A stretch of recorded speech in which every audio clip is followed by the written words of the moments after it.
नागपूर जिल्ह्यातील मौदा तालुक्यातील खात, रेवराल जिल्हा परिषद सर्कलची शनद आढावा सभा बल्ल्याची पहाडी हिवरा येथे घेण्यात आली। सभेमध्ये सरपंच, उपसरपंच, गावकरी, समस्यांचा फाडा, मौदा तालुक्यातील पंचायत समितीचे विस्तार अधिकारी, ग्रामविकास अधिकारी, ग्रामसेवक, बांधकाम विभागाचे अधिकारी, कृषी अधिकारी यांचा भोंगड कारभार सरपंच, उपसरपंच यांनी उघडकीस आणलेला असून जिल्हा परिषद सदस्य राधा अग्रवाल यांच्या समोर सनद आढावा सभेत समस्यांचा फाडाच वाचला।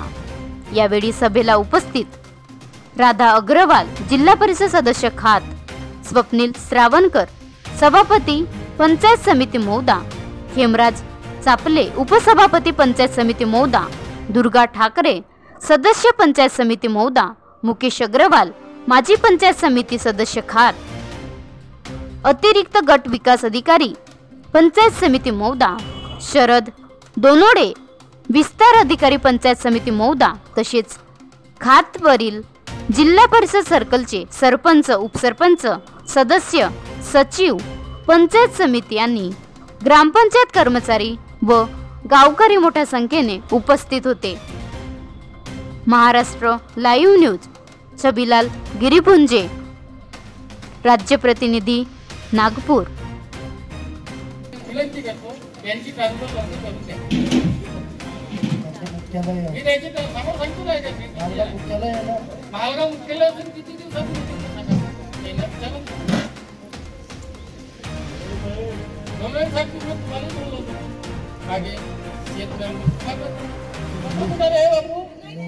एक गोष्ट नक्की आहे दोनोडे साहेब, तुम्हाला ज्यांच्याकडे 2-2, 3-3 ग्रामपंचायतीचे चार्ज आहे ते आठवड्यातून 2 दिवस येत असतील तर आम्ही समजू शकतो, पण ज्यांचं मुख्यालयच एकच गाव आहे आणि एकच ग्रामपंचायत आहे ते जर आपल्या ग्रामपंचायत मध्ये उपस्थित राहत नसतील, लोकांच्या समस्या सोडवत नसतील, तर मग त्याच्यासाठी आपल्याला काहीतरी करावं लागेल ना।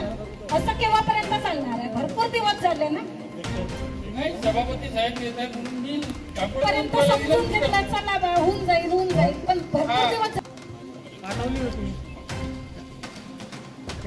जलजीवनचं काय थोडंसं बघा आणि काहीतरी तो जर कॉन्ट्रॅक्टर नाही तर चेंज करा। मागे काहीतरी म्हटलं होतं तुम्ही त्याच्यापासून काम काढून घेतो, तसं तर नाही होणार, पण आता प्रश्न असा आहे की ते रिवाइज आहे पण काम सुरू आहे, वर होऊन राहिलं ना, काम सुरू आहे तर हो। आणि जलजीवन मिशन मध्ये मॅडम निधीचा पण इश्यू आहे, निधीच नाहीये, निधीमुळे नाही। आमचं काय म्हणणं आहे की जर त्यांना ते काम तेव्हा करायचं नव्हतं तर रोड फोडायला नव्हते पाहिजे ना, जेव्हा तुम्ही काम करता तेव्हा रोड फोडा। पण आता गावकऱ्यांना खूप त्रास होत आहे त्याच्यापासून, जागोजागी रोड फुटले आहेत तर जागाच नाही ना पाईपलाईन, ते ग्रामपंचायत मध्ये तिथं आम्हाला पाईपलाईन करून द्या म्हणून।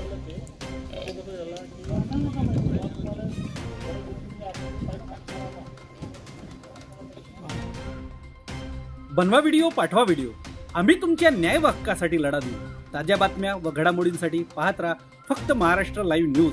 आजच आमच्या चॅनलला सबस्क्राईब करा, शेअर करा, कमेंट करा आणि हो, बेल आयकॉन दबायला विसरू नका। जय महाराष्ट्र।